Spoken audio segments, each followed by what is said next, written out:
Hola, buenas tardes. Esta es nuestra presentación de la situación problema. Vamos a hablar sobre el diseño arquitectónico del techo de una parroquia. Nuestro maestro es Jesús Alberto Sobrevilla Luque. Estamos en modelación matemática intermedia en el grupo 402. Los participantes de este proyecto somos José Eduardo Sosa Martínez, Elizabeth Mier y Concha Esparza, y yo, su servidor, Julio César Susaya Saavedra. Ahora vamos a hablar de la introducción. Un catedrático nos pide que ayudemos a realizar un techo de una iglesia. Se piensa usar el modelo de paraboloide hiperbólico para esto. Las medidas que nos indicó el párroco son 16 metros de ancho por 50 metros de largo, con altura de 8 metros desde el centro. Todo esto con un espesor de 12 centímetros de concreto. Se debe conocer el volumen del aire dentro de la construcción para saber cómo va a estar el tema de los aires acondicionados. Objetivo. Bueno, en nuestro proyecto tenemos como objetivo determinar el volumen de toda estructura y del aire que se ocupa para esto, el aire que esté dentro, ya que se pretende buscar una función que pueda determinar lo antes mencionado y que pueda ser representado de cualquier forma. De preferencia una gráfica de GeoGebra donde represente la forma del techo de la iglesia y sus datos obtenidos en cálculos. Hipótesis. Bueno, nosotros pensamos que al final del proyecto se obtendrá el volumen por medio de las integrales en base a los datos adquiridos en las graficaciones. Justificación. En este proyecto se busca algo en específico que es el volumen y para ello se usa lo aprendido en las clases, lo cual son integrales para poder realizar el proyecto y tener resultados seguros y exactos. Para nuestro marco teórico tenemos que el paraboloide parabólico es una superficie engendrada por el desplazamiento de una parábola generatriz que se desliza paralelamente a sí misma a lo largo de otra parábola directriz de curvatura opuesta situada en su plano de simetría. Con el uso de las integrales dobles se puede calcular tanto áreas como volúmenes. Para determinar el volumen de la función se debe evaluar la función x y y por medio de la integral doble iterada que represente el área de la región a calcular. Bueno, y ahora comenzaremos con las preguntas. Pregunta número 1. ¿Cómo se genera la superficie tridimensional de un paraboloide hiperbólico?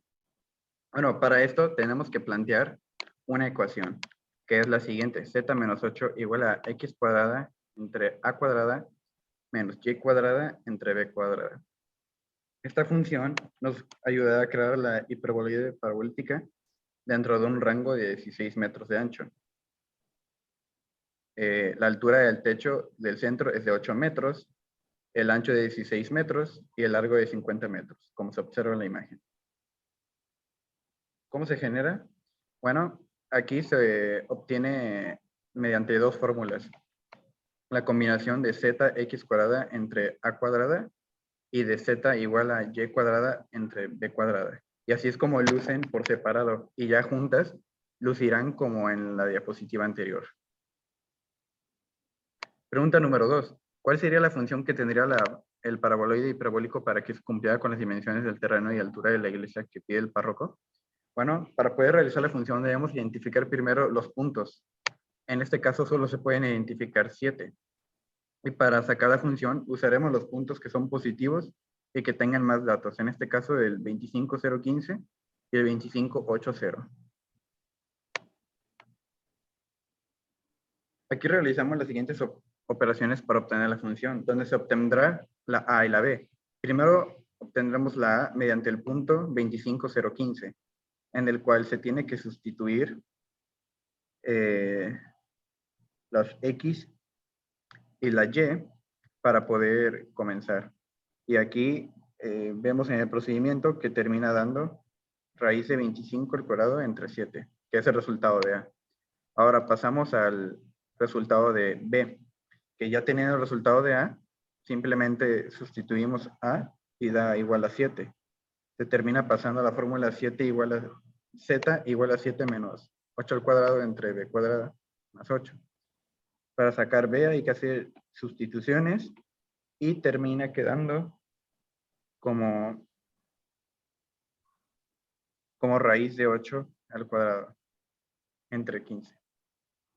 Y así quedaría nuestra función, y en la gráfica de abajo es la función que acabamos de realizar. La tercera pregunta es, ¿qué relación hay entre la orientación de la figura y su ecuación en coordenadas rectangulares? Bueno, para esto la concavidad de la paraboloide se determina por medio de las constantes que dividen a las variables, donde la concavidad es menor mientras mayor sean las constantes, así dando la forma hiperboloide de la figura. Para nuestra orientación de nuestra figura estará dada por los valores que se ingresaron en la ecuación, siendo orientada por los ejes x y y, mientras la altura estará respecto a z. Se utiliza la función que se sacó anteriormente y, como podemos ver, en la primera está invertida. Para esto cambiamos los signos de x y y con esto cambia la posición. Por ejemplo, la cara interior del techo cambiaría a ser la exterior y así respectivamente. Mientras que en la de abajo es la función rotada. Para rotar la función, aparte de que los signos están cambiados, las constantes a y b también se intercambian. Con esto se logra cambiar la posición nuevamente.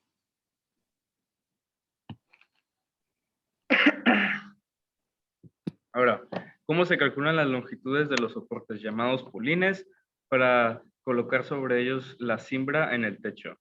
Esto se hace con dos pasos. Primero es establecer una ecuación que se nos permita determinar la cantidad de metros lineales de polines que se empleará y calcular la cantidad de metros lineales que empleará para soportar la cimbra. La expresión que calcula la cantidad de metros lineales de polines que se van a utilizar para la siembra es la siguiente. Metros totales igual a 2 por la sumatoria de 25 con x cuadrada arriba, abajo, pues parte de la ecuación que ya se había diseñado. Ahora, donde evaluamos la función en todos los puntos del eje X del 1 al 25 sin tomar en cuenta los números fraccionales, únicamente parte del conjunto de los números reales. Y realizamos una sumatoria de todos estos puntos, los cuales multiplicamos al doble ya que la figura presenta simetría en el eje y a este procedimiento le agregamos los 8 metros de la altura inicial cuando X es igual a 0. Restándole los 12 centímetros de espesor del techo de la superficie. Ahora, ¿cuál sería la mejor manera de calcular el volumen del concreto que requiere este cascarón? Se tendrá que establecer una ecuación para calcular el volumen de concreto basado en el área de la superficie de su techo y el espesor. Calcule el volumen del concreto resolviendo una integral doble. En caso de ser necesario, utilice algún software para completar sus cálculos.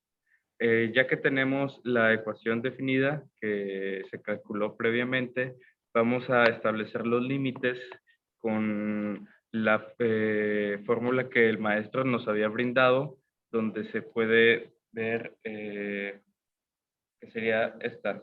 O bueno, no se puede ver completamente bien, pero implicaría de donde están los límites. Luego se resuelve y se nos da que el volumen sería de 96 metros cúbicos. ¿Cuál sería la manera de calcular el volumen contenido en el recinto? Para esta se usó la integral doble con la función anterior para sacar el volumen del aire. Esta integral fue el resultado de la resta de las dos sacadas y fue la misma que se utilizó para sacar el volumen del concreto. Conclusiones. Este proyecto nos ayudó a realizar un modelo matemático que sea capaz de definir el volumen del concreto y del aire que se requiere para saber tener una idea de cuánto aire del acondicionado cabe en el lugar. Estas se basan en la estructura creada en GeoGebra de una paraboloide hiperbólica. Se consiguió exitosamente la función de volumen que se buscaba y suponemos que catedrático que nos encargó el diseño del techo estaba satisfecho por nuestro trabajo. Eso sería todo y muchas gracias.